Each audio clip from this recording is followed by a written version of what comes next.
For centuries, man and dog have worked side by side in the world of work. But what happens to the working dog when it comes to retirement?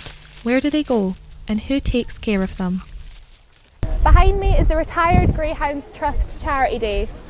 RGT is a charity that works to rehoming old greyhound racing dogs and gives them a second chance at life. Ian Carmichael, a racing trainer himself, runs the charity. The dogs, once they finish racing, each year 5,000 greyhounds need a home in the UK.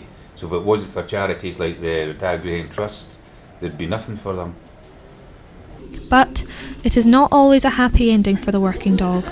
The law states there is no distinction between domestic or working dogs, yet they are treated differently, and there have been many cases where the Welfare Act has failed them. I met Sylvia Kukiski, who ran a campaign to tighten up the Welfare Act of working dogs, but sadly it was unsuccessful.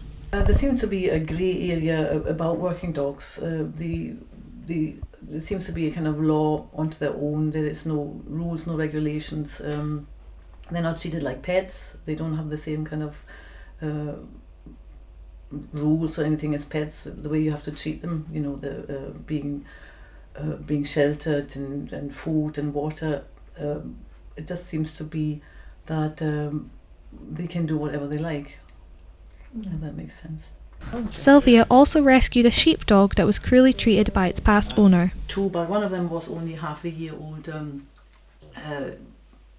when they thought she wasn't good enough. I mean, half a year old, you don't know half a year old if you're good enough or anything. She was so skinny, so that she had no nails at all. Her claws were completely worn away because she was digging in the ground looking for food. She was absolutely starving. She was living in a wee tiny box in I can't remember, it was just with a wee bit straw in it, and it was quite horrendous. So they didn't want her anymore. They were going to get rid of her in whatever way, I don't know, and so I managed to get her. The main issue with working dogs is how easy it is to euthanise them. The idea of shooting a healthy dog is unthinkable to most dog owners. But if I were this retired hunting dog's legal owner, I have every right to shoot him with a bolt gun under existing UK legislation. But a bolt gun has been deemed as inhumane and unacceptable by the WSPA. Is this how man's best friend should be treated? Lauren Ritchie, Napier News.